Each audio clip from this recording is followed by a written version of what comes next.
What's the first thing you do when a commercial comes on? You grab the remote. You look for the skip button. You tune it out. We've been conditioned to see commercials as the annoying speed bump on the highway to our entertainment.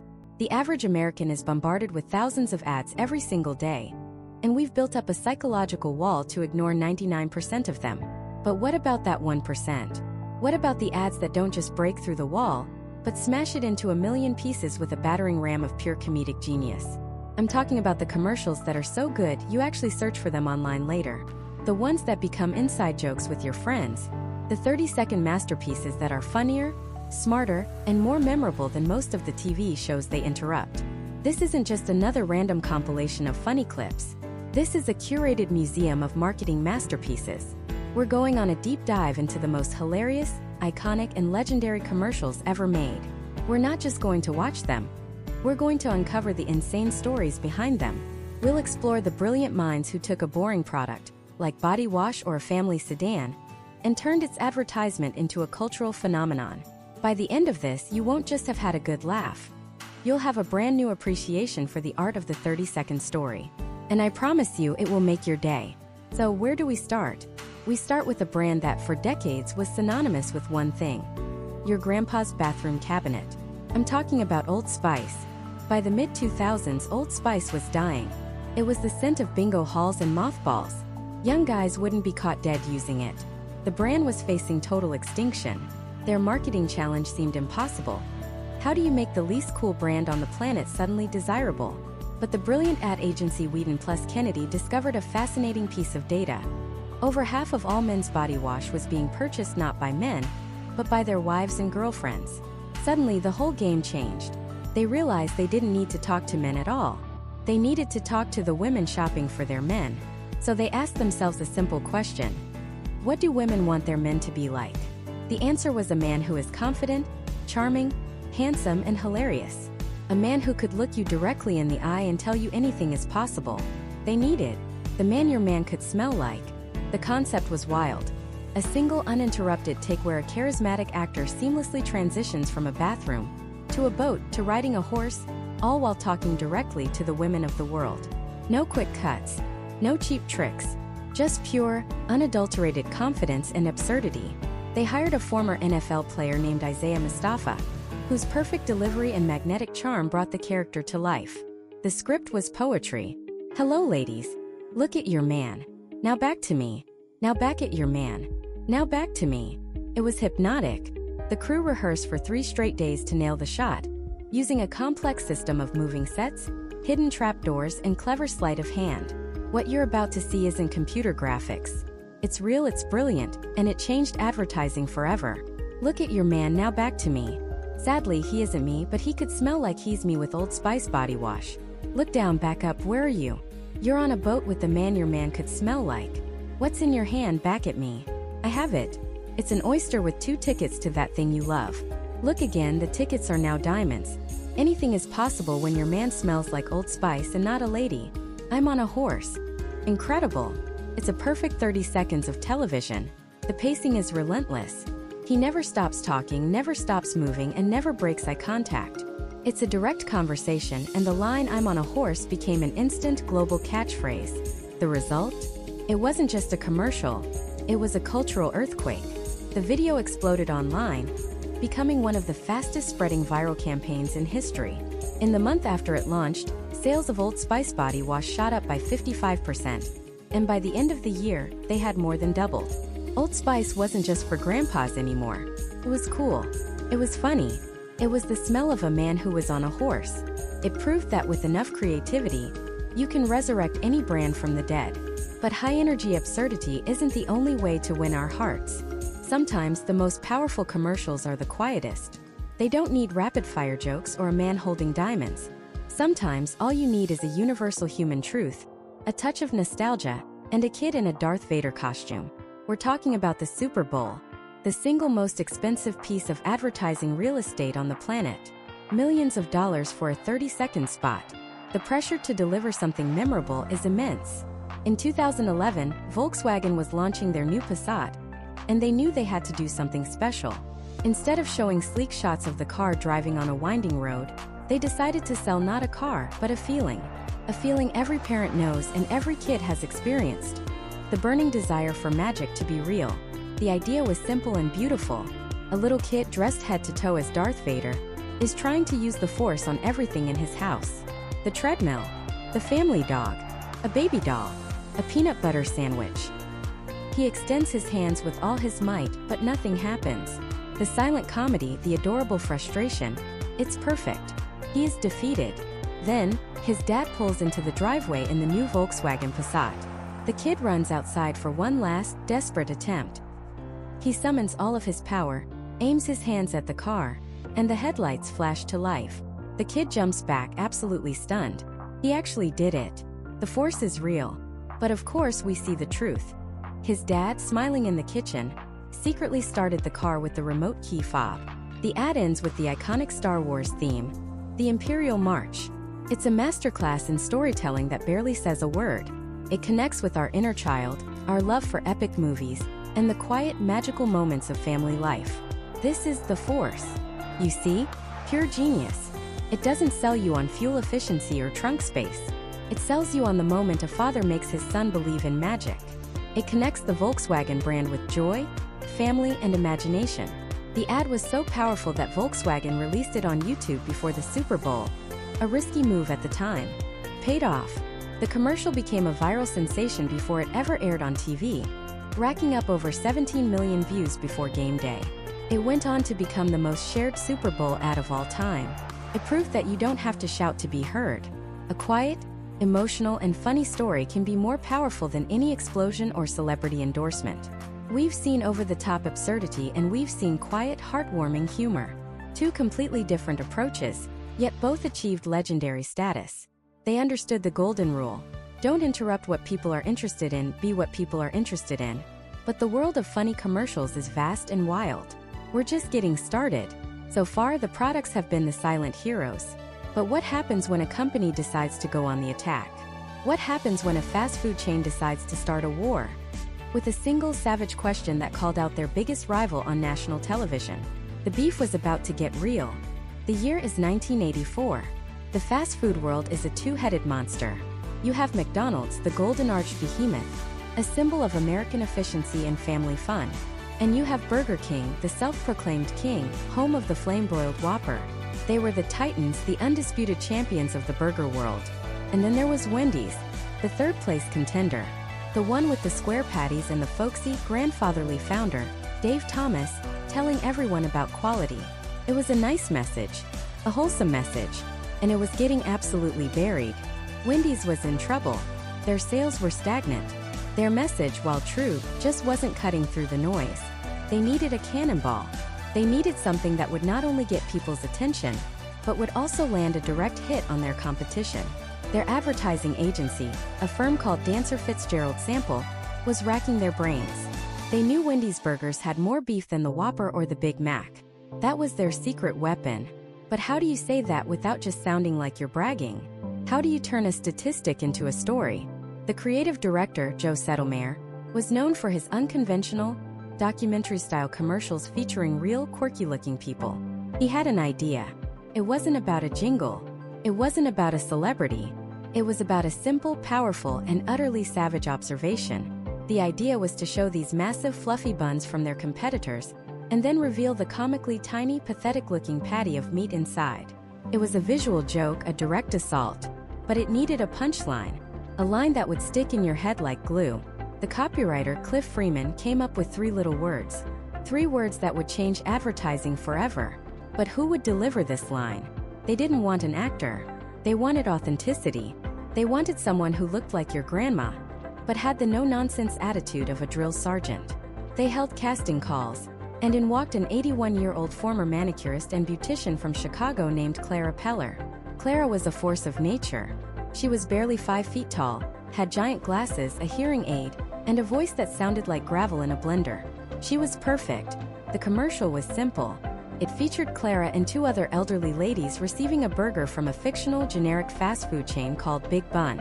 They lift the top of the massive, fluffy bun, stare down at the minuscule patty, and look at each other in bewilderment. One of them pokes at it, and then Clara, with a look of pure, unadulterated disgust, leans in and barks the legendary line. Where's the beef? It was an instant explosion. The moment that commercial aired during the Super Bowl, it was like a cultural atom bomb went off. Nobody had ever seen anything like it. It wasn't just an ad. It was a meme before memes existed. Suddenly, "Where's the beef?" was everywhere. Walter Mondale, running for president against Gary Hart, used the line in a debate to call his opponent's policies insubstantial. It was on t-shirts, bumper stickers, and coffee mugs. Late-night talk show hosts were doing skits about it. Kids were yelling it on the playground. It perfectly captured a universal feeling: the disappointment of being promised something great and getting something lame. And for Wendy's, it was a tidal wave of success. Their sales shot up an astonishing 31%. They went from being the forgotten third-place chain to the company that was on everyone's lips.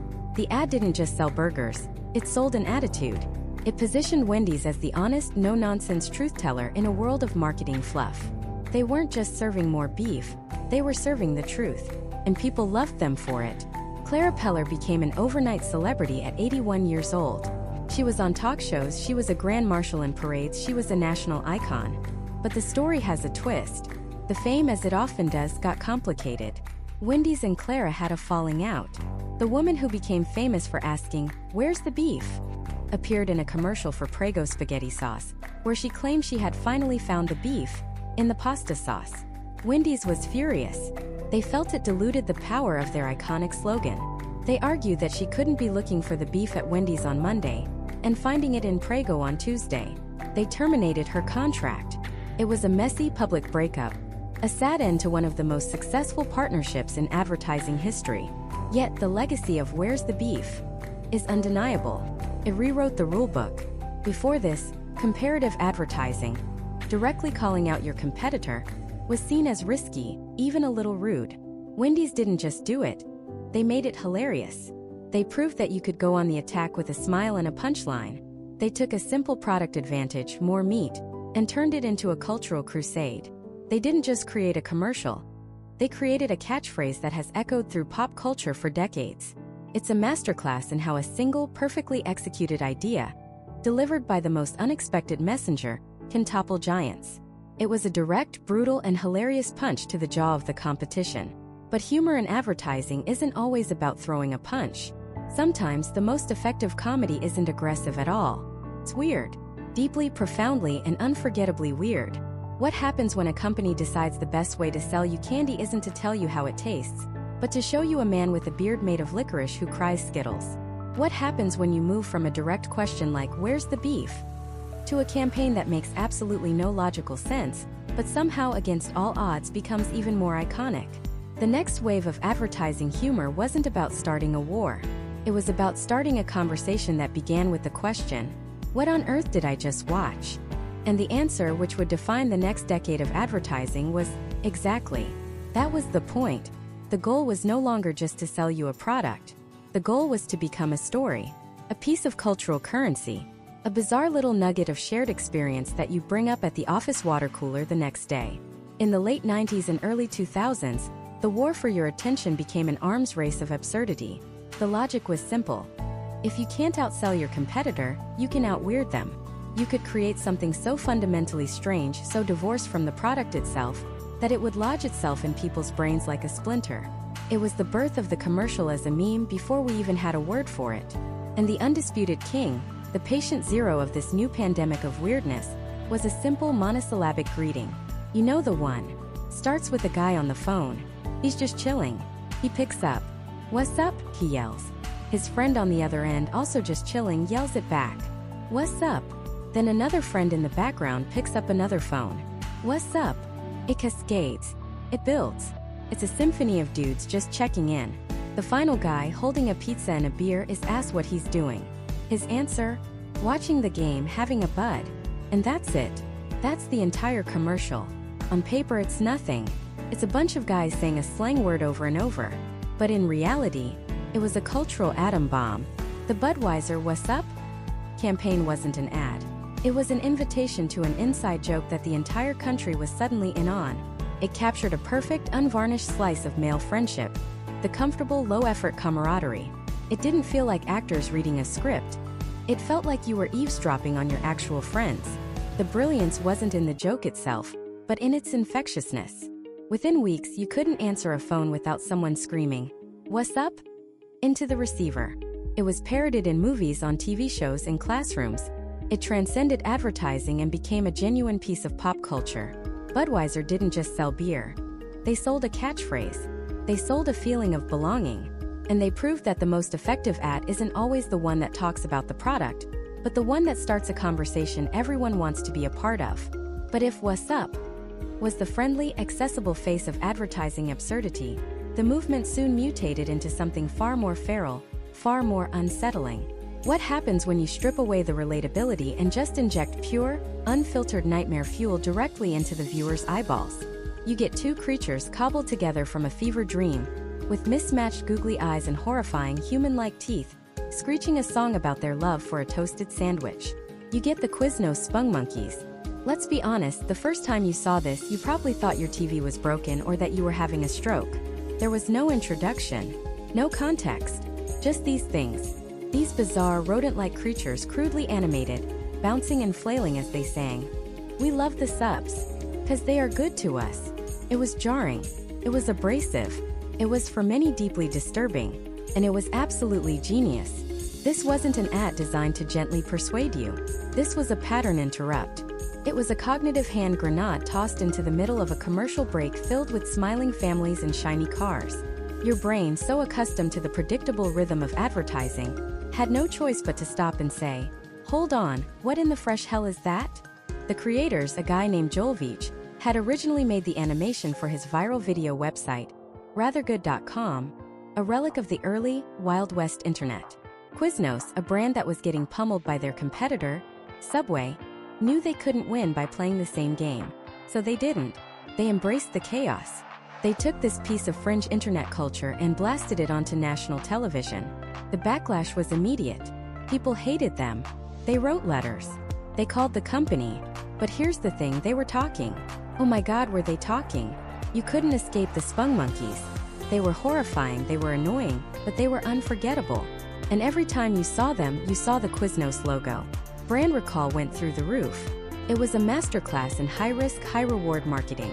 They understood that in a crowded marketplace, being hated is still better than being ignored. The Spung Monkeys proved that you didn't have to be liked to be successful. You just had to be memorable. So we have relatable absurdity with "What's up?" and we have confrontational absurdity with the Spung Monkeys. But what's the final evolution of this trend? What happens when a brand becomes so confident in its weirdness that the absurdity is the entire brand identity? For that, we have to look at the modern masters of the surreal. We have to taste the rainbow. For years now, Skittles has been operating on a different plane of commercial existence. Their ads aren't just funny. They're tiny, self-contained Twilight Zone episodes that happen to end with a shot of candy. There's the man who has Skittles pox, where every candy on his skin is plucked off and eaten by his friends, much to his pained delight.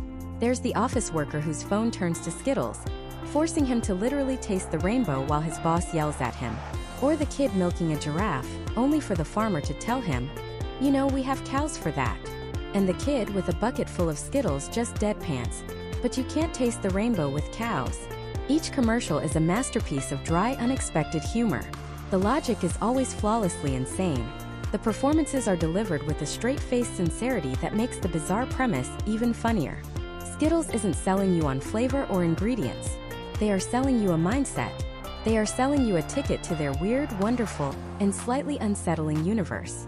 The tagline, "Taste the Rainbow," isn't just about the candy's colors anymore. It's an invitation to embrace the strange. What Skittles perfected was the art of the non sequitur. Their ads don't try to convince you of anything. They simply present a surreal scenario and let you connect the dots. The humor doesn't come from a punchline. It comes from the delightful whiplash of the premise itself. A man with a beard that grows and sings? Sure. A cloud that rains Skittles for one specific person? Why not? By refusing to play by the normal rules of advertising, Skittles made itself the coolest, weirdest kid in the class. They understood that for a younger, internet-savvy generation, random doesn't just equal funny. Random equals authentic. It feels less like a corporation trying to sell you something and more like a creative friend showing you a weird video they found online. It's the ultimate evolution of the "what did I just watch?" school of thought. You watch it, you're confused, you laugh, And then without even realizing it, you find yourself craving Skittles. This journey from a simple "what's up" to a man with the candy disease shows the incredible power of breaking the mold. These advertisers realize that the human brain is wired to notice things that are different, that are out of place. And in the endless beige landscape of commercial breaks, being weird wasn't just a gimmick. It was a survival strategy. It was a way to carve out a space in the viewer's mind that no amount of rational, benefit-driven advertising could ever reach. But this golden age of absurdity couldn't last forever. Audiences, as they always do, began to adapt. The shock of the new wore off.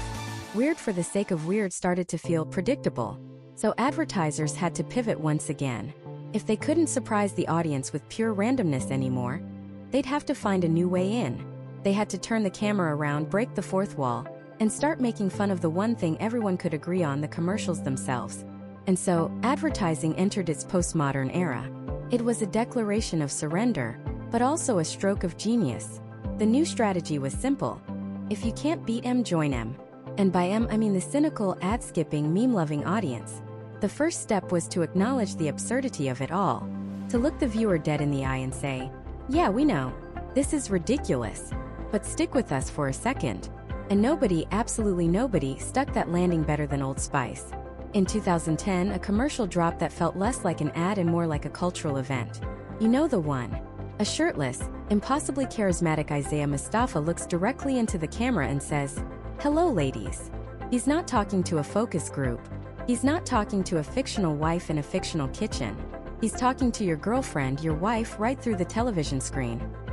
He proceeds to walk seamlessly from a bathroom onto a boat, and then onto a horse, all while delivering a monologue about how your man could smell like him if he stopped using lady-scented body wash.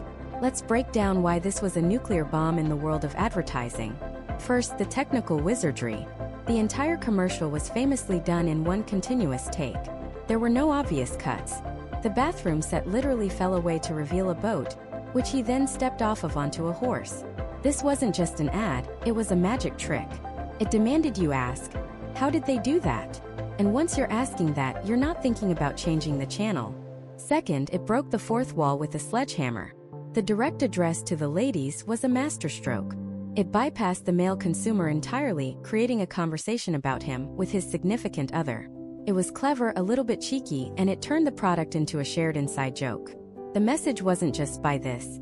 It was "get in on this hilarious thing that's happening." But the real genius was the self-awareness. The commercial is a parody of masculine advertising tropes. The chiseled physique, the deep voice, the tickets to that thing you love, the diamonds pouring from his hand. It's also over the top that it can only be interpreted as a joke. Old Spice wasn't claiming their body wash would actually turn your boyfriend into a diamond-producing equestrian sailor.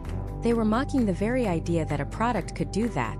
They were winking at the audience, saying, "We know how dumb these ads usually are. So here's one that's in on the joke with you." The campaign didn't stop there. They took it to the next level with a real-time social media response campaign. Isaiah Mustafa, as the Old Spice guy, recorded over 180 personalized YouTube video responses to fans, celebrities, and regular people on Twitter and Facebook. This was unheard of. An advertising character was having a live, two-way conversation with the world. It blurred the lines between advertising, entertainment, and social interaction. It wasn't just an ad anymore, it was a phenomenon. Old Spice had cracked the code.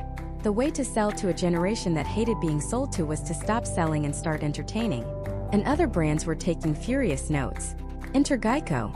For years, Geico's humor was based on a simple, repeatable formula.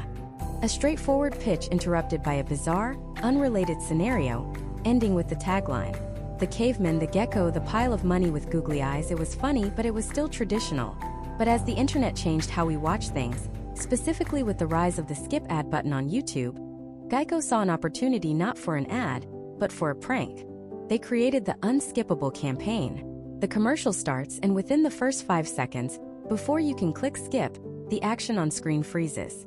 A voiceover says, "You can't skip this ad because it's already over." And then you're forced to watch as the actors remain completely motionless in a hilariously awkward tableau. In one, a family is frozen mid-sentence at the dinner table while their dog climbs up and starts devouring their spaghetti, licking its lips in slow, deliberate glory. You can't look away. It's a train wreck in miniature. This was brilliant on so many levels. It weaponized the very format of the pre-roll ad against itself. It took the audience's primary point of frustration, the inability to skip, and turned it into the central joke.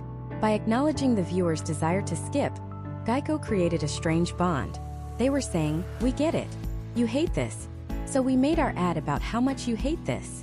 It's a level of self-deprecation that is instantly disarming.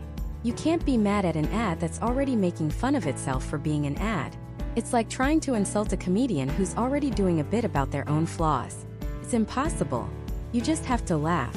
This meta-humor became the new arms race. It wasn't about who had the biggest explosion or the cutest animal anymore. It was about who could be the cleverest, the most self-referential. Progressive Insurance took their spokesperson, Flo, who was already a household name, and started making commercials about the commercials themselves. One campaign featured a series of terrible auditions from other actors trying to create their own insurance mascot, all of whom were hopelessly bad. Another created an entire fictional superstore for insurance, a sprawling, sterile big-box environment that poked fun at the confusing and impersonal nature of their own industry. They were deconstructing the very process of advertising right in front of our eyes. It's a subtle but powerful shift. The old model was, "We are the authority. We are the experts. Listen to us." The new model was, "We're just people in a marketing department trying to get your attention for 30 seconds. Isn't that whole situation kind of weird and funny? This approach works because it flatters the audience. It treats them not as passive consumers to be manipulated, but as savvy media-literate participants who are in on the joke. When you laugh at a Geico unskippable ad, you're not just laughing at a dog eating spaghetti. You're laughing because you understand the context of YouTube pre-roll ads. You're part of an exclusive club of people who get it. It makes you feel smart. And making your potential customer feel smart is a much more effective sales tactic than making them feel like they're being lectured. This era of meta-comedy was the ultimate evolution of interruption marketing. Brands realized they could no longer just barge into our living rooms uninvited. They had to be the cool, funny guest who shows up to the party, makes everyone laugh, and doesn't overstay their welcome. They had to earn their 30 seconds. But as this style became more and more common, a new question emerged. What happens when being clever becomes the new normal? What happens when everyone is in on the joke? The shock value of self-awareness begins to fade. And as it did, a different kind of humor began to bubble up from the depths of internet culture. One that wasn't about being cool and witty, but about embracing the absolute opposite: the awkward, the uncomfortable, and the hilariously painful. This new comedy wasn't about a clever punchline. It was about the excruciating space between the lines. It was the comedy of the long silent stare into the camera, the kind of humor that makes you physically cringe and laugh at the same time. And its rise was no accident. As reality television took over our screens, and shows like The Office perfected the art of the mockumentary, our collective sense of humor began to warp. We were being trained to find joy in social disasters. We learned to love the feeling of secondhand embarrassment. Michael Scott's desperate need for approval, his horribly timed jokes, his complete lack of self-awareness. It was painful to watch, and yet we couldn't look away. It was a masterclass in benign violation theory. The idea that humor happens when a norm is violated, but in a way that feels safe. We weren't in the conference room with Michael. We were watching from the safety of our couches, and that distance made his pain hilarious.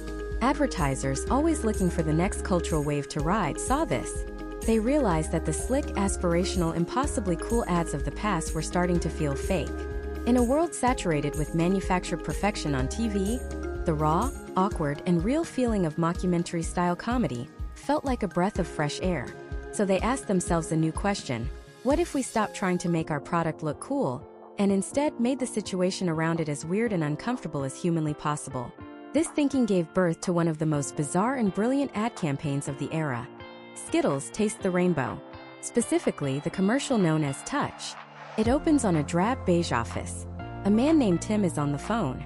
His coworker, Warren, walks in and touches the stapler on his desk. It instantly turns into Skittles. Tim, completely deadpan, continues his phone call. "No, I'm just working with Warren." He hangs up. The silence is deafening. Tim just stares. Warren looks down at his hands with a profound, soul-crushing sadness. He explains through a quiet, heartbreaking monologue that he can't hold his baby. He can't answer the phone. He shook a man's hand at a traffic stop, and he turned completely into Skittles. The ad ends with Tim cautiously picking a skit off the now transformed stapler and eating it. What is the joke here? There isn't one. There's no punchline. The humor is baked into the very fabric of the reality. It's a tragedy played straight. It's the Midas touch but with candy. It's surreal, it's dark, and it is absolutely unforgettable. The ad doesn't tell you Skittles are delicious. It doesn't show happy people sharing them. It presents a horrifying candy-coated body horror scenario and just leaves it there. And it worked. It worked because it was so utterly strange that you had to talk about it. You had to show it to your friends. It was an ad that didn't feel like an ad. It felt like a weird short film you discover at 3 a.m. on the internet. It was content designed not just to be watched but to be shared and dissected. This idea that the ad itself could be the entertainment was taken to a whole new level by Old Spice. For years, Old Spice was the brand your grandpa wore. It was stale, dated, and completely irrelevant. Then in 2010 they unleashed the man your man could smell like. From the very first second, it shattered every rule of advertising. It starts with the impossibly charismatic Isaiah Mustafa, bare-chested in a towel, speaking directly to the camera, to the ladies. He doesn't talk about the product's ingredients or its long-lasting scent. He talks about what's possible. Hello ladies. Look at your man. Now back to me. Now back at your man. Now back to me. The scene changes seamlessly without a single visible cut, from a bathroom to a boat. He's holding tickets that become diamonds. He's on a horse. The entire thing is a single flawlessly executed take of pure, confident absurdity. This wasn't just an ad, it was a magic trick. It was a technical marvel and a comedic masterpiece. The humor came from the sheer, unblinking confidence of the performance and the dizzying pace of the non-sequiturs. It was perfectly calibrated for the burgeoning internet culture. It was short, rewatchable, and packed with so many details that you wanted to see it again just to figure out how they did it. Old Spice didn't stop there. They launched a response campaign where Isaiah Mustafa, in character, recorded over 180 short, personalized video responses to comments and questions from people on Twitter and Facebook. He was interacting with the audience in real time. This was revolutionary. It wasn't a one-way broadcast anymore. It was a two-way conversation. The brand wasn't just a product. It was a personality. They had created a living, breathing internet meme, and in doing so transformed their image from your grandpa's aftershave into one of the cleverest and most relevant brands on the planet. This new wave of advertising understood a fundamental truth about comedy. Contrast is king. The humor isn't just in the joke, it's in the delivery. It's the juxtaposition of the mundane and the insane. Take for example Kmart's viral sensation, "Ship My Pants." The concept is so simple it's almost stupid. The entire ad is built around a single juvenile pun. But the execution is what makes it brilliant. The ad is shot like a standard boring commercial. We see regular-looking customers in a brightly lit Kmart, speaking to employees with deadpan sincerity. A man says, "I just shipped my pants." An older woman exclaims, "I just shipped my drawers." A little boy proudly declares he shipped his bed. The comedy comes from the dissonance. These people are delivering a line that would make a third grader giggle, but they're doing it with the earnestness of someone giving a heartfelt testimonial. The camera holds on their straight faces. No one is winking at the audience. The ad commits completely to the bit. It treats the absurd as if it's perfectly normal. And because of that commitment, it's hilarious. It spread like wildfire online because it was so simple and so shocking. You could text the link to your friend with just 3 words. "You have to see this." It was the ultimate shareable joke. It proved that you didn't need a Super Bowl-sized budget or a complex narrative to go viral. All you needed was a simple, slightly inappropriate idea, and the courage to play it completely straight. These ads, Skittles, Old Spice, Kmart, represent a seismic shift. They understood that the internet had changed the game. The audience was no longer a passive recipient of a marketing message.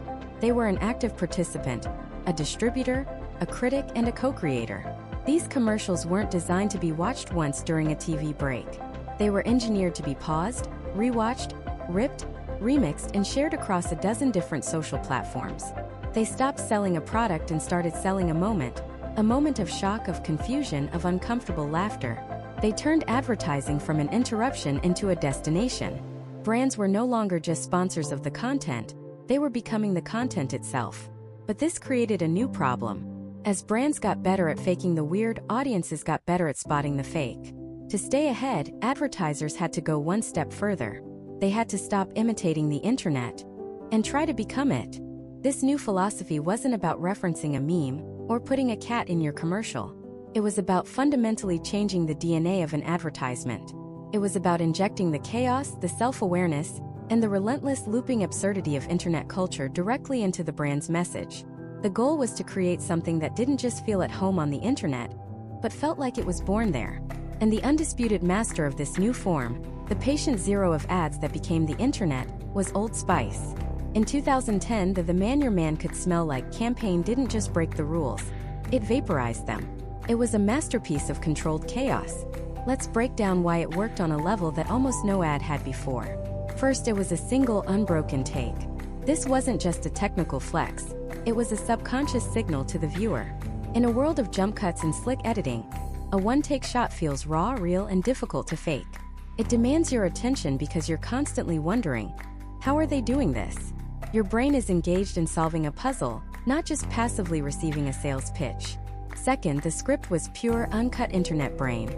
The pacing was relentless. There was no time to breathe. Hello, ladies. Look at your man. Now back to me. Now back at your man. Now back to me. It mimicked the frantic, non-linear experience of scrolling through a feed.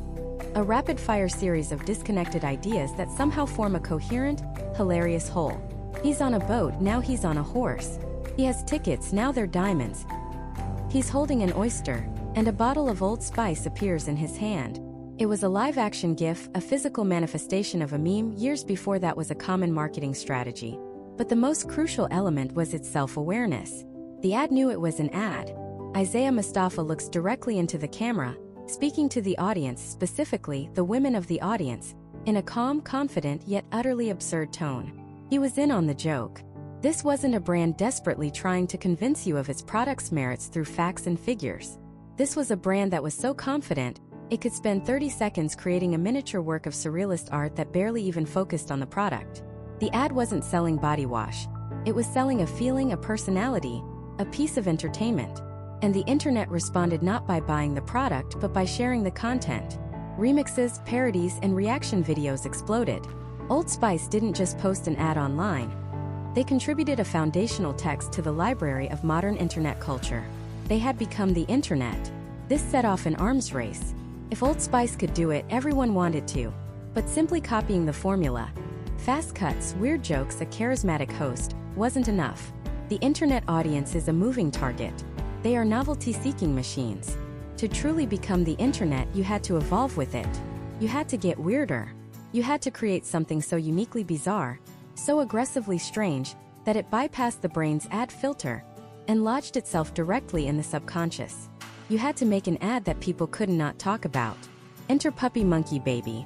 The 2016 Mountain Dew Kickstart commercial that aired during the Super Bowl is perhaps the pinnacle of this engineered chaos strategy. It is, by any traditional metric, a terrible commercial. It's unsettling.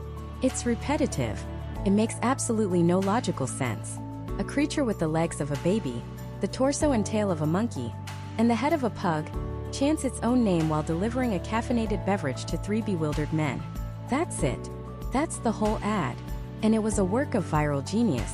The creators of Puppy Monkey Baby understood a fundamental truth of the internet in the mid-2010s. Weirdness was a currency. The more bizarre and unexplainable something was, the more likely it was to be shared. The ad wasn't designed to be watched once during a football game. It was designed to be clipped, GIF-ed, and remixed. The creature itself was a perfect storm of internet obsessions. Puppies, monkeys, and babies. The repetitive chant, "Puppy Monkey Baby," was an earworm, a maddeningly catchy phrase that was destined to become a hashtag. This wasn't an ad trying to be funny in a conventional sitcom joke kind of way. It was tapping into a much deeper, more primal form of internet humor. The humor of the absurd. It's the same reason a picture of a cat with a piece of bread on its head goes viral. There is no punchline. The humor comes from the sheer, inexplicable strangeness of the image. Puppy Monkey Baby was the multi-million-dollar version of that. It was a brand spending Super Bowl money to create a piece of high-budget nonsense, knowing that the internet would do the rest of the work for them. They weren't just advertising a drink, they were seeding a meme.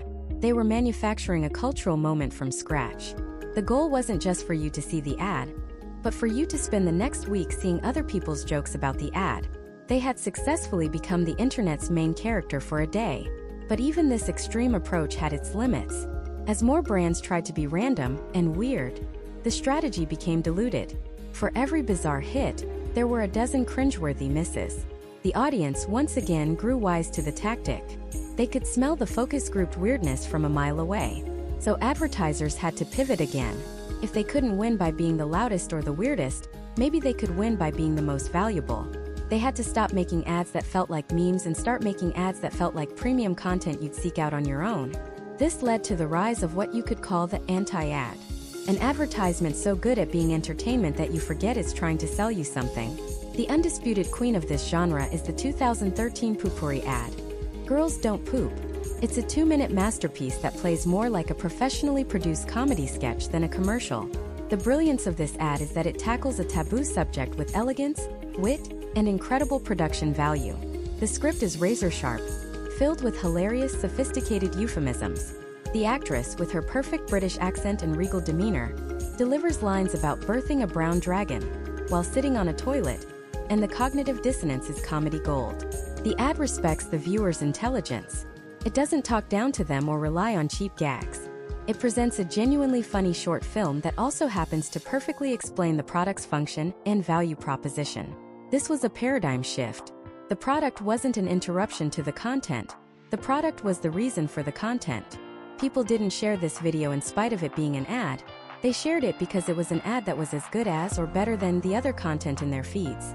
Poopourri understood that on the internet, value is everything. If you provide genuine entertainment, the audience will not only accept your sales pitch, they will become your distribution channel. They will willingly share your advertisement with their friends and family. The ad racked up millions of views not because of a massive ad spend, but because it was a genuinely great piece of content. It became the internet by offering something the internet craves above all else. Something worth watching. From Old Spice's self-aware surrealism, to Puppy Monkey Baby's manufactured absurdity, to Poopourri's content-first approach, the lesson was clear. To succeed in the new digital landscape, you couldn't just rent space on the internet. You had to earn your place there. You had to contribute something. You had to be funny or weird or interesting enough to be worthy of a click, a like, and a share. Brands had become incredibly sophisticated content creators, competing directly with entertainers and influencers for a slice of our attention. But as they got better and better at playing this game, they were about to run into an entirely new kind of problem. The very audience they were trying to win over was about to start fighting back, using the brand's own tools against them. This was a fundamental shift in the power dynamic. For 100 years, advertising had been a monologue. A brand stood on a stage and shouted its message through a megaphone, and the audience could either listen or not. But with the dawn of the digital age, suddenly everyone in the crowd had their own megaphone, and they were more than happy to shout right back. The first shots in this new war weren't fired with million-dollar TV spots, but with crude flash animations, satirical blog posts, and blistering forum threads. A single well-written post by a disgruntled customer, like the infamous Dell Hell saga, could suddenly do more damage to a brand's reputation than a rival's entire marketing budget. The game had changed. The audience wasn't a passive sea of faces anymore. They were an active, intelligent, and often very, very cynical organism. And they had a new favorite target, the very commercials that were trying so hard to win them over. The logic was simple. If brands were going to use humor, absurdity, and catchy slogans to invade our culture, then the culture was going to use those same tools to mock them right back. It was the ultimate act of turning the master's tools against him. And then in 2005, the ultimate weapon was handed to the masses, YouTube. Suddenly, you didn't need to be a flash animation wizard or a popular blogger to create a counter-narrative. All you needed was a cheap camcorder and a sense of humor.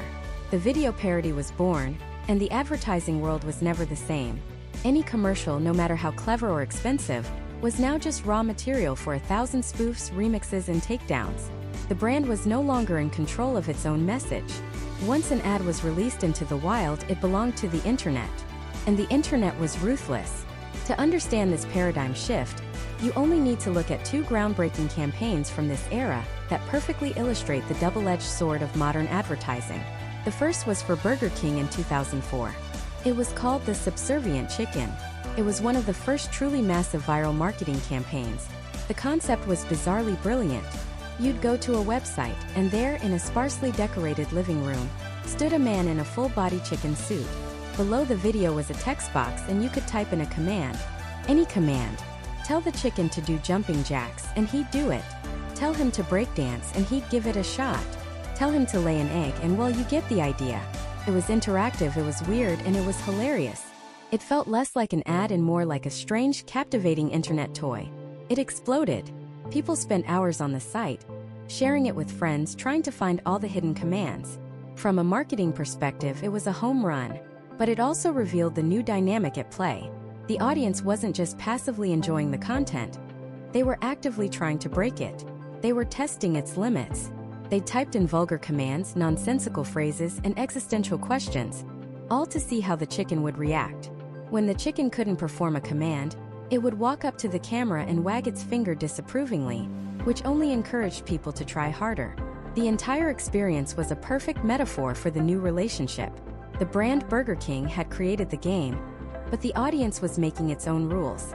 They were no longer just viewers, they were participants, a chaotic force of nature that the brand had invited into its own living room. The subservient chicken was a success, but it was a success that came with a crucial lesson. If you give the audience control, you can't be surprised when they use it in ways you never intended. But if the subservient chicken showed the audience playing with a brand's creation, the next example showed them completely hijacking it. In 2006, Dove launched its campaign for real beauty with a short film called Evolution. It was a landmark piece of advertising. In a mesmerizing time-lapse, we see an ordinary woman sit down in a makeup chair. Then, over the course of a minute, she is completely transformed by a team of stylists, makeup artists, and photo retouchers into the flawless, impossibly perfect model you'd see on a billboard. The final shot shows the billboard with the tagline, "No wonder our perception of beauty is distorted." It was powerful. It was emotional. It was a direct critique of the very industry it was a part of. The ad went supernova viral. It won every award imaginable and was praised as one of the most important commercials ever made.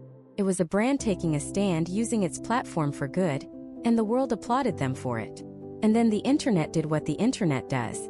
Within weeks, parodies started to emerge, but one in particular stood out. It was called Slob Evolution. It used the exact same time-lapse format, the same music, the same editing style. But instead of a woman being made beautiful, it showed an average-looking guy transforming into a stereotypical slob. He eats pizza, drinks beer, grows a unibrow, and gets food stains on his shirt. The final shot mimics the Dove ad perfectly, showing the now disheveled man on a billboard for a fake product called Foul with the tagline, "No wonder our perception of men is so distorted." It was a pitch-perfect parody, and it too went viral. It wasn't necessarily mean-spirited, it was just funny. It took this incredibly serious, culturally significant message and held up a funhouse mirror to it. This was a watershed moment. Proved that absolutely nothing was sacred. A brand could spend millions of dollars creating a heartfelt, socially conscious masterpiece, and the audience could turn around and, for basically $0, recontextualize it into a joke about pizza stains. Dove had lost control of their narrative. They started a global conversation about beauty standards, but they couldn't stop that conversation from including parodies about slobbish men. This was a terrifying realization for advertisers. They were no longer just competing with other brands for attention, they were competing with the entire internet. They were competing with countless amateur creators who were faster, more agile, and often funnier than they were. The old playbook was officially obsolete. You couldn't just create a funny character or a catchy jingle and expect it to work anymore. You now had to operate with the terrifying knowledge that your audience could and would talk back. They would analyze your every move. They would call you out for being inauthentic. They would turn your expensive, carefully crafted message into a meme you didn't understand. Trying to ignore this new reality was corporate suicide. Brands that tried to clamp down on parodies with copyright strikes were seen as bullies. Social media campaigns that asked for user-generated content without understanding internet culture backfired in spectacular, hilarious fashion. The infamous MCD Stories hashtag on Twitter, which was intended to gather heartwarming stories about McDonald's, was immediately flooded with horror stories. It was a bloodbath. The audience was in control now, and brands had only two choices: adapt or be destroyed. They had to learn the language of the internet. They had to become self-aware. They had to, in a strange way, learn to make fun of themselves before someone else did. This new hostile environment would force advertisers to evolve once again, leading to the creation of commercials so bizarre, so meta, and so deeply steeped in internet culture that they barely even looked like commercials at all. This was the age of the skip ad button, a 5-second countdown to freedom that became the most terrifying ticking clock in the advertising world. For decades, advertisers had a captive audience. You were watching your favorite show and boom, you were stuck with them for 2 minutes. But now the power had shifted.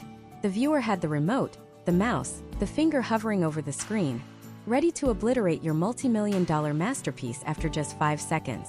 The question was no longer just, how do we get their attention? It was, how do we earn the right to keep it?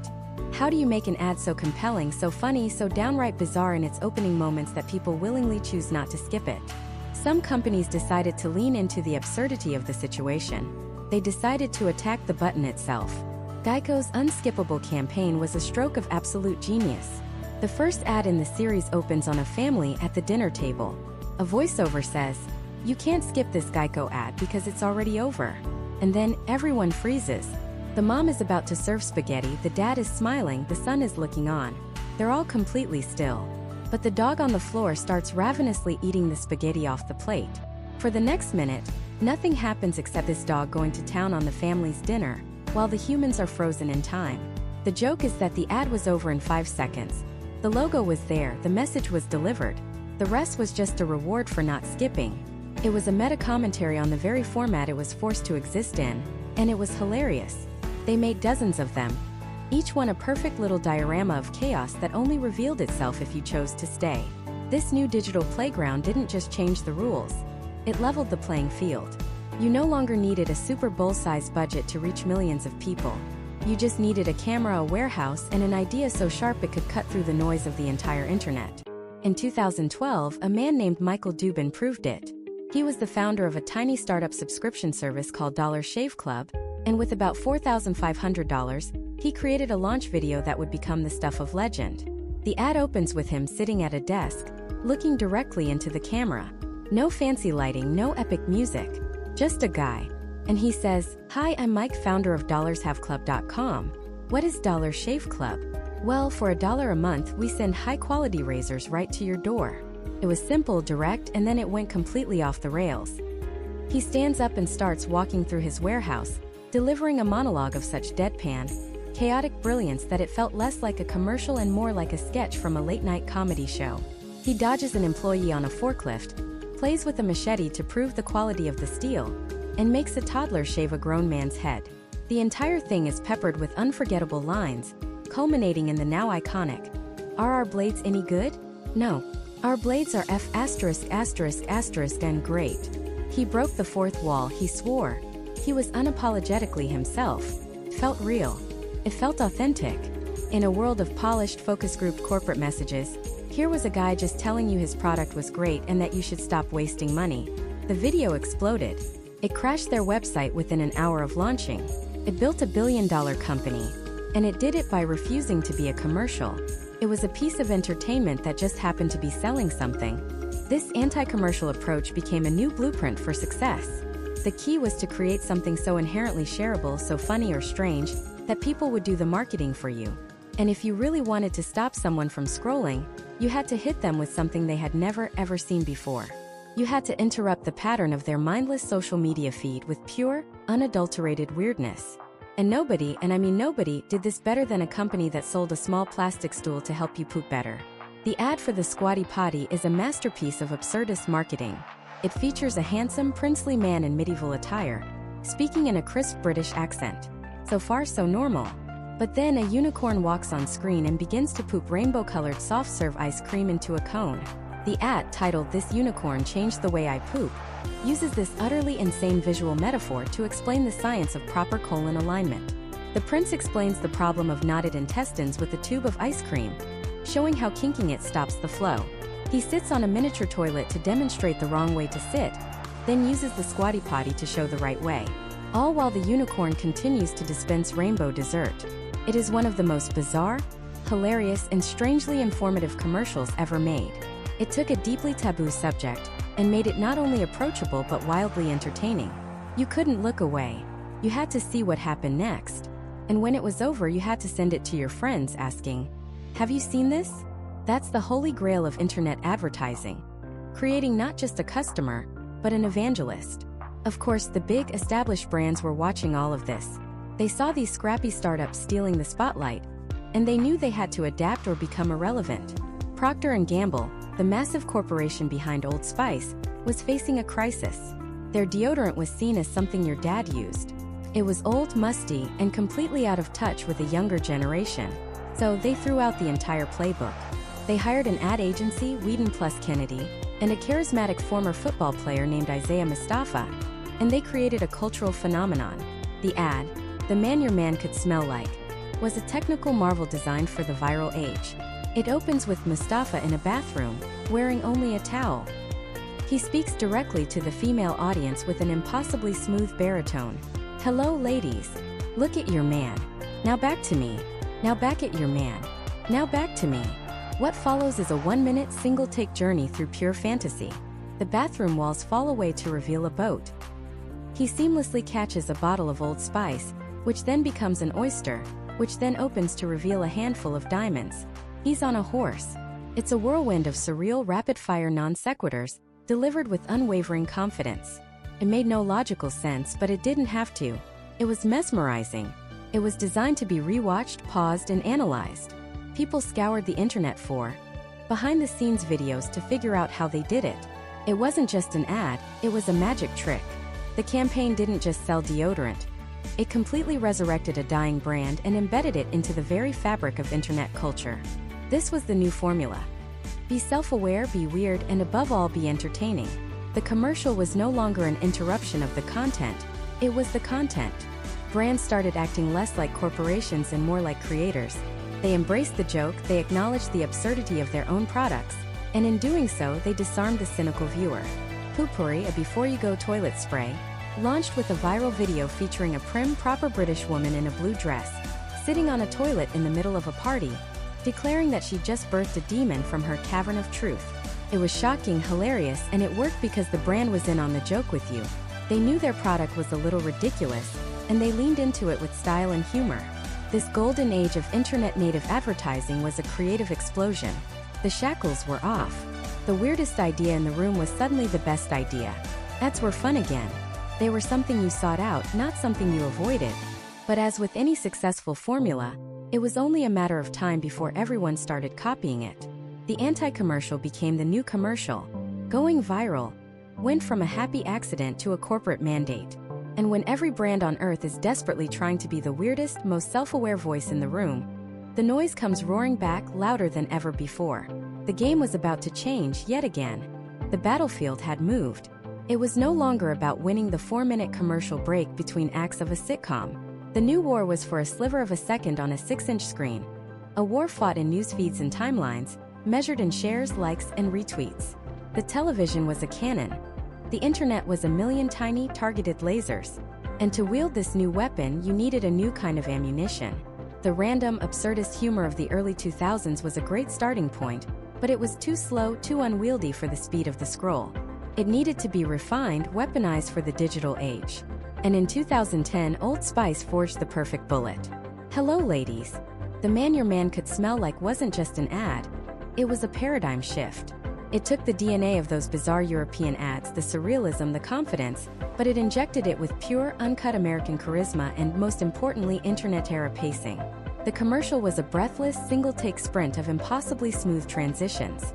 A man in a towel becomes a man on a boat, holding tickets that become diamonds, which he pours into your hand before revealing he's on a horse. There was no time to question the logic because you were too busy trying to keep up. It was mesmerizing. But its true genius wasn't what it did on TV. It was what it was designed to do online. Each line was a potential catchphrase. Each frame was a potential GIF.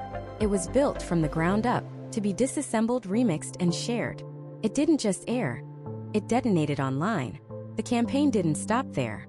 They launched a real-time social media response campaign where the Old Spice guy, Isaiah Mustafa, recorded over 180 personalized video responses to fans on Twitter and YouTube. He spoke to celebrities, to regular people, to other brands. It was a masterstroke. It wasn't just an ad anymore. It was an interactive event, a cultural moment. Old Spice had cracked the code.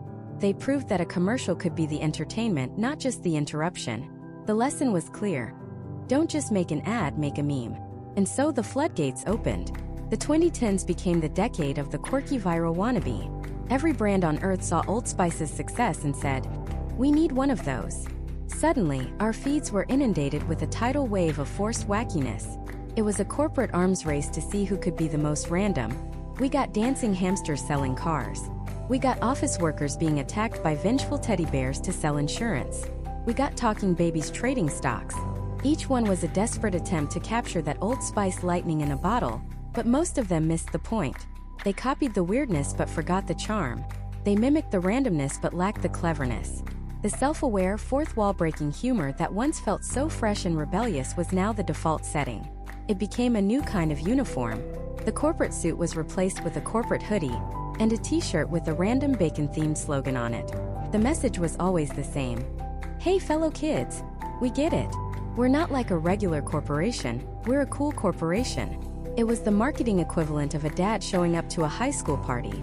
The effort was so visible, so transparent, that it circled all the way back around to being painfully uncool. The attempt to cut through the noise had created a new deafening roar of manufactured quirk. And as always happens, a rebellion began to brew. When one side of the culture shouts, the other side starts to whisper.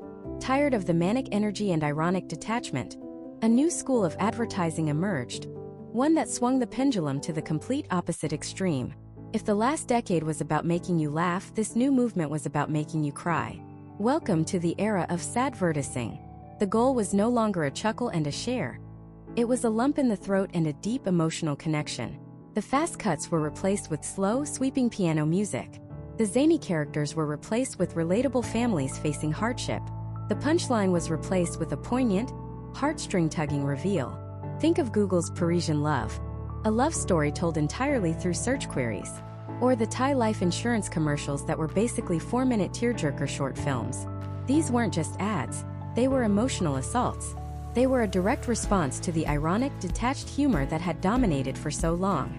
They were a bet that in a world saturated with silliness, the most shocking thing you could be was sincere. For a while it worked. Felt real, it felt new. But just like the weirdness before it, sincerity became a tactic. The emotional beats became predictable. The slow piano intro, the struggle, the heartwarming resolution, the logo. It became a formula, another way to manufacture a feeling and slap a brand name on it. The culture was split. One half was screaming with laughter at a llama selling mattresses. The other was sobbing at a story about a little girl and her dog, sponsored by a telecom company. But both approaches still operated under the old rules. Create a piece of content, a commercial, and push it out to the world. But the internet wasn't done changing the game. The biggest disruption was yet to come, and it wouldn't happen in a 30-second spot. It would happen in 140 characters. The real revolution was when brands stopped just making ads and started becoming the entertainers themselves. They realized they didn't need to buy time during a TV show. They could be the show. And the undisputed champion of this new arena was a fast food chain that decided to stop being polite and start getting real. Wendy's, on Twitter, transformed from a faceless corporation into a grade-A internet troll. They weren't posting coupons, they were roasting their competitors. They were engaging in witty, sarcastic banter with their customers. They developed a distinct, hilarious, and often brutal personality. Someone would tweet, "Your beef is frozen," and the Wendy's account would fire back, "You don't have to bring up your old Twitter bio." It was savage, it was funny, and it was more effective than any billboard. This was a different kind of humor. It wasn't the produced, scripted perfection of a Super Bowl ad. It was messy, reactive, and in the moment. It felt authentic, even though it was just as calculated as any multi-million-dollar campaign. And it changed everything. The commercial was no longer a discrete object. It was now a conversation, an ongoing performance. The lines began to blur completely. Is a hilarious tweet from a snack food company an ad? Or is it just a good tweet? Is a sponsored video from your favorite YouTuber, where they seamlessly integrate a product into their comedy sketch, an ad, or is it content? The answer, of course, is that it's both. The Trojan horse was inside the city walls. The ad was no longer the interruption you tolerated to get to the content. The ad was the content. It was the funny video you chose to watch, the clever tweet you chose to retweet, the Instagram story you laughed at. Brands had finally achieved the ultimate goal. They had moved beyond just getting our attention. They had integrated themselves into the fabric of our digital lives. They weren't just advertisers anymore. They were content creators, meme makers, and community managers. They adopted our slang, our humor, our formats. They were speaking our language fluently. The funny commercial was no longer a scheduled event on television. It was an ambient, ever-present force, flowing through our feeds 24 hours a day. The quest to sell us something had become so sophisticated, so deeply enmeshed with our own culture, that it was getting harder and harder to see the seams. The salesman had learned all our favorite jokes, and we had invited him into our homes, into our pockets, laughing all the way. And so the line didn't just blur. It evaporated. The salesman was no longer an outsider trying to get in. He was the life of the party, and we had handed him the keys. But this new, deeply integrated form of advertising created a new problem. We, the audience, had also gotten smarter. We were fluent in the language of marketing. We could spot the tropes, the emotional cues, the carefully constructed narratives from a mile away. We were jaded. We were cynical. How could you sell something to someone who knows every trick in the book? You don't use a trick. You invent a whole new kind of magic. You create the ad that knows it's an ad. This was the final evolution. The emergence of the meta commercial. The ad that looks you straight in the eye, winks, and says, "Yeah, you and I both know what this is. Let's just have some fun with it." The fourth wall wasn't just broken. It was bulldozed, and the rubble was used to build a monument to surreal, self-aware comedy. And no one kicked this door down with more style than Old Spice. In 2010, a commercial dropped that felt less like an ad and more like a fever dream stitched together by a mad genius. The man your man could smell like. Starts simply enough. A handsome, confident man in a towel. "Hello, ladies." But then, in one seamless, impossible shot, the bathroom walls fall away. He's on a boat. He's holding tickets that become diamonds. He's on a horse. The script is a torrent of absurdist non sequiturs delivered with the unblinking conviction of a prophet. I'm on a horse. It wasn't just funny. It was a spectacle. It defied the laws of physics and advertising. It wasn't trying to trick you into believing that Old Spice would magically put you on a boat with a handful of diamonds. It was doing something far more clever. It was creating an inside joke with the entire world. The joke was the sheer, glorious audacity of it all. It was an ad so confident in its own charisma that it didn't need to make sense. It became a cultural event. It spawned parodies, catchphrases, and a follow-up campaign where the character responded to fan comments on social media in near real time, further dissolving the barrier between advertisement and interactive entertainment. Old Spice wasn't just selling body wash. It was selling a personality, a meme, a piece of internet history. This self-aware, direct-to-camera style opened the floodgates. If you could be this bold, this weird, what else was possible? What other sacred cows could be tipped? How about a topic so universally experienced yet so rarely discussed in polite society, let alone in a commercial? Enter poopery. The 2013 ad Girls Don't Poop is a masterclass in tone. It features an elegant, prim British woman in a beautiful blue dress, sitting on a toilet, and delivering a monologue filled with the most outrageous, hilarious bathroom humor euphemisms ever uttered. You would not believe the mother-of-pearl throne I'm sitting on. The brilliance was in the collision of opposites, high-class elegance and low-brow subject matter. It treated a taboo with the grace and wit of an Oscar Wilde play. It acknowledged the absurdity of its own existence. It was an ad for a toilet spray that felt like a viral sketch comedy video you'd share with your friends, whispering, "You have to see this." And millions did. It proved that with the right amount of cleverness and a direct, shame-free sense of humor, you could sell anything. The ad wasn't just about the product, it was about the conversation it started. It was a conspiracy of comedy between the brand and the buyer, a shared secret that made you feel like you were in on the joke. This meta-humor, this winking acknowledgement of the audience, reached its absolute zenith in the hands of one man, Ryan Reynolds. With his ventures in aviation, gin, and Mint Mobile, Reynolds didn't just create ads. He created an entire comedic universe built on the premise of deconstructing advertising itself. He is the master of this new alchemy. His commercials are often intentionally low-budget, self-deprecating, and brutally honest about their purpose. He'll start an ad by saying, "This is a commercial for Mint Mobile." He'll use a PowerPoint presentation to explain why his gin is the best. He'll bring in another celebrity, and then spend the entire commercial making fun of the fact that he's using a celebrity in his commercial. He sells you the product by selling you on the joke about selling you the product. It's a magic trick performed in plain sight. He's telling you exactly how the trick works, and that makes you admire the magician even more. In a world of slick, overproduced, emotionally manipulative ads, his approach feels like a breath of fresh, honest air. It inverts the entire dynamic. The salesman isn't trying to pull one over on you. He's inviting you to help him make fun of the whole ridiculous process. This builds a level of trust and affection that traditional advertising could only dream of. We don't just tolerate a Ryan Reynolds ad, we seek it out. We watch it, we laugh, and we share it, becoming willing participants in his marketing machine. He turned the ad from an interruption into the main event. So why does this work so well on our modern brains? Because it respects our intelligence. The meta ad flatters us. It says, "You're too smart for the old tricks. You're a savvy consumer, a connoisseur of content. So let's skip the pretense." It transforms a one-way sales pitch into a two-way conversation, a collaboration. We feel seen. We feel understood. And in that moment of connection, our defense is lower. The laughter is genuine, the enjoyment is real, and the brand association becomes powerfully positive. And so our journey comes to an end. We've traveled from the simple, earnest slapstick of the 1950s, through the cinematic revolutions of the 80s, the edgy irony of the 90s, the dawn of viral internet sensations, and landed here in the age of the self-aware salesman. The one who doesn't knock on the door but instead texts you a meme from the living room couch. He knows your sense of humor, he knows what you share.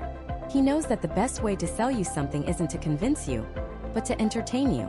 The evolution is complete. The goal of advertising was always to become a part of the culture. Now it often is the culture. The lines are gone. The most popular Super Bowl moments are the commercials. The most shared videos on social media are, in many cases, brilliant ads disguised as sketches, short films, or hilarious confessions. The salesman's final and perhaps greatest trick wasn't selling us a product. It was selling us the ad itself. We don't just watch them anymore.